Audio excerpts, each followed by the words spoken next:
If your sneeze looks like a storm, you're a human weather machine. Believe it or not, sneezes can hit 100 miles per hour. That's faster than some cars on the highway. Imagine this, you're at a stoplight, you sneeze, and boom! You just broke the speed limit with your nose.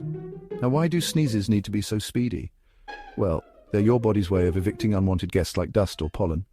So next time you feel a sneeze coming, remember, you're not just clearing your nose, you're launching a high-speed nasal rocket.